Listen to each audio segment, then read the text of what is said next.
Talking about the formula that Marvel has, they kind of do something a little bit different with their TV shows.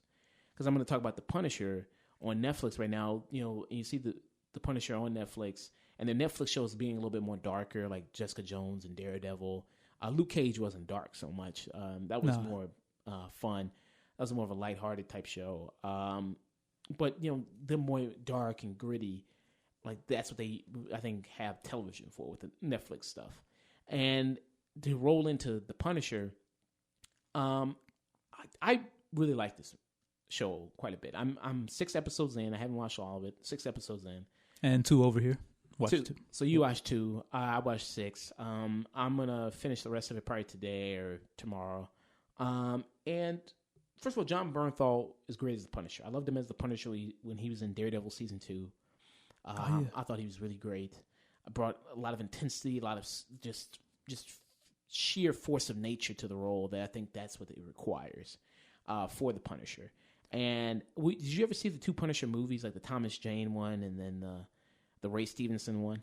The only Punisher thing I've seen was it like Laundry Day, a YouTube special or something? Oh, that one where Thomas Jane comes back. Yeah.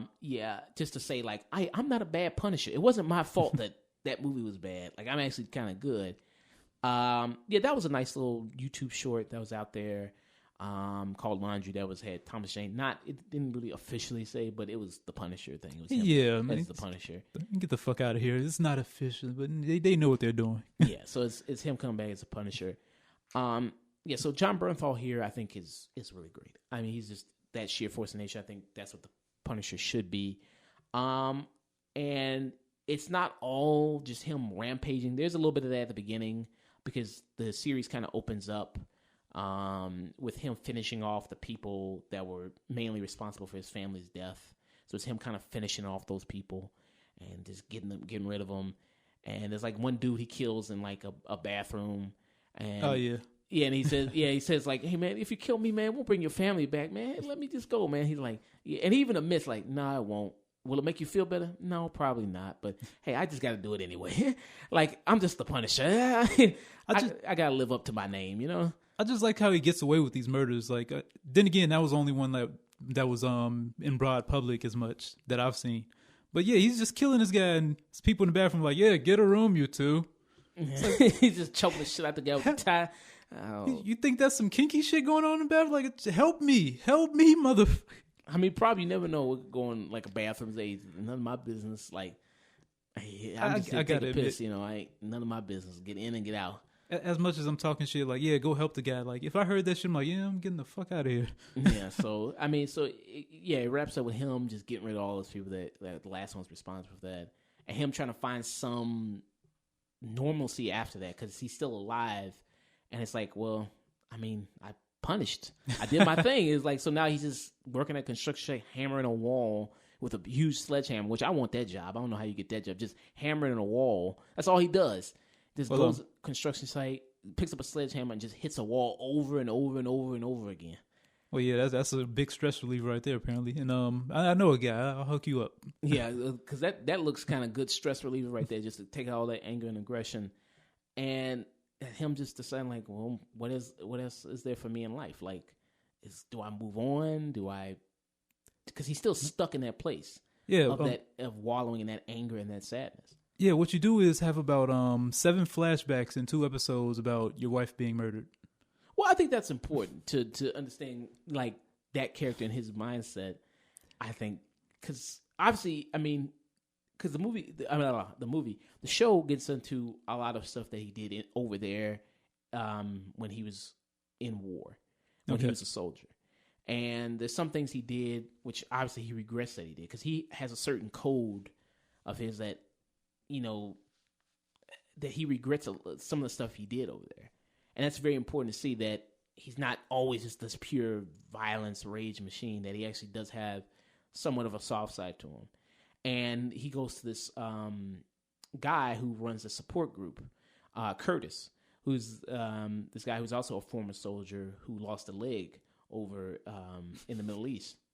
And I really like that guy. I think he's talking about whooping his ass. Like, how would you feel if you got your ass whooped by a one-legged man? Yeah, I mean, I think he's really good. He's charming. He's likable. A guy like you could see running, because he runs like a whole little group for people who have been over there in war and suffering from PTSD.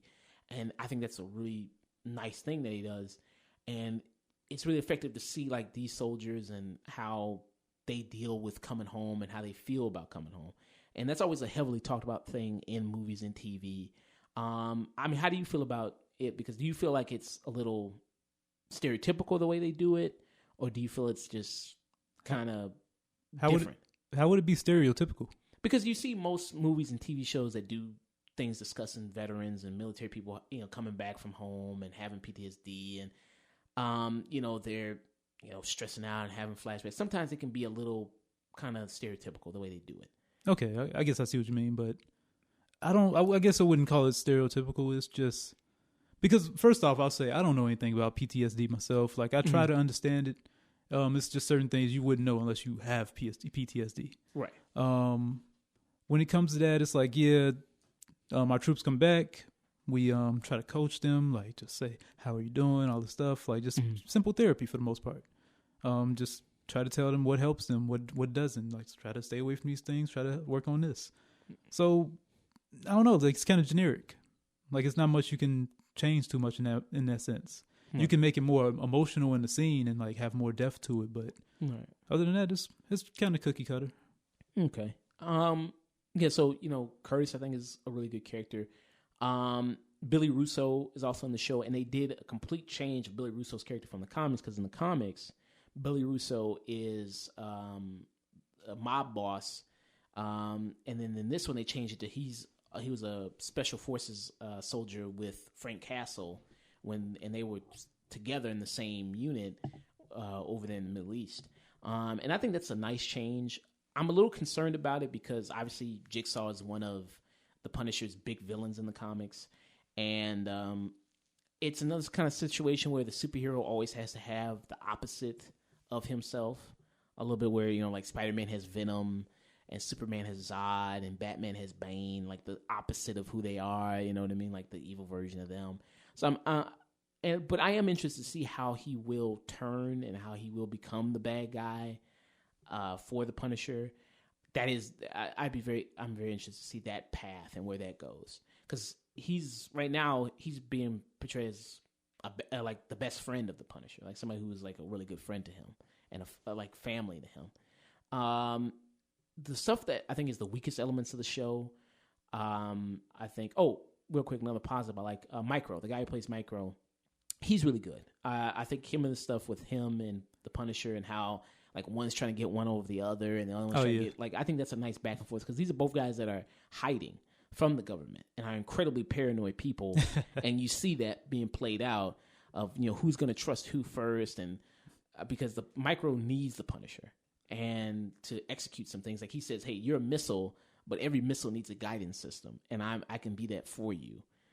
Because he's also a similar situation with the Punisher, where he's away from his family.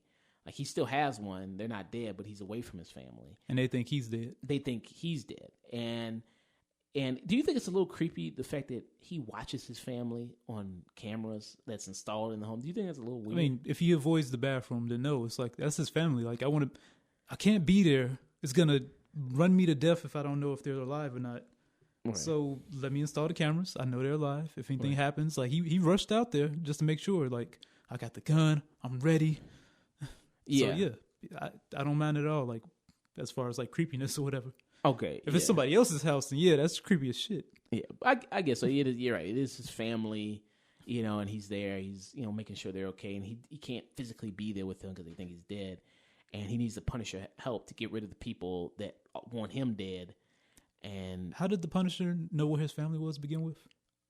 Because, dang it, I forgot how he figured it out. I think he did something where he tracked it or something like that. I can't remember exactly how he found out. That was one crucial piece of information. Like, I missed that. I just saw him pop up one day. I'm like, okay, well, that's his wife. Okay. Yeah. I mean, Yeah, I can't remember how he figured it out. Who the family? I can't remember that. But I like him a lot.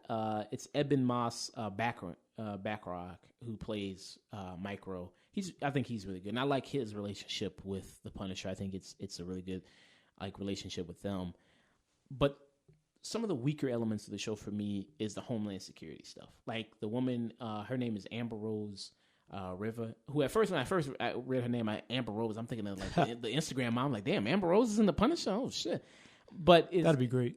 She plays a woman named Deanna Medina, and she, I think, is one of the weaker elements in the show for me. Thank you, man. Like every scene, I just didn't give a fuck. Yeah, like, and I'm trying to think, like, why am I not that invested in this? Because her whole thing ties in with Frank Castle's backstory of what he did in the Middle East, and like she's trying to crack this big mystery and figure out, okay, who killed? Because it was like her informant or her like a person she worked with over there that he killed, and she's trying to figure out like who killed him. And we know as an audience, it was Frank Castle and his squad that did that. Okay, that's what we know as an audience. Like, so it being like this big mystery, it's like, well, we already know. So for you, we're kind of playing catch up with you and trying to figure it out. It's like we already kind of know that already. So it's not really that exciting to watch you do it. But that was okay. So for me personally, that wasn't my problem. Like, I just lost interest as soon as she's a beautiful woman. I'll say that. Yeah. And usually when it's like that situation, I'm like, oh, it's a beautiful woman. Let me hear what she has to say. Mm. When I saw her, when she started talking, I'm like, okay, well, she's for some reason. Dull. Huh? She's a little dull. Is that what it is? Okay, I just had to think to myself, like, why was I not invested in any of her scenes? And I think it's a little bit of the writing, because it's them trying to do a strong female character, but I don't know if it's a man writing what he thinks is a strong female character, because it's like the first scene when she's talking to her boss and C. Thomas Howell, and it's like this, like kind of this weird energy going on. He's trying to kind of come onto her a little bit, and who also, that was like a weird, like random actor, like C. Thomas Howell. Like, when was the last time I seen that dude? Like Soul Man, you know what I mean? Like Soul Man. Yeah, like it was like, that's so weird. He pops up in this show, but it just feels like we got to put this in the show, like that female character. She's not in the comics at all. She could be a lot better if she was just written a lot better. I don't think the actress necessarily is bad. I think the writing for her is poor. I'll admit, the scene that you're talking about with her and her boss, like, that was the one and only part that I paid attention to her. Like, when she talked to, I don't know everybody's name, but the older lady, which I would imagine was her mother, I think. Yeah, that's her mother. Yeah, she talked to her mother. She talked to, like, somebody that was supposed to be, like, an informant in a bar or something like that. I didn't give a fuck.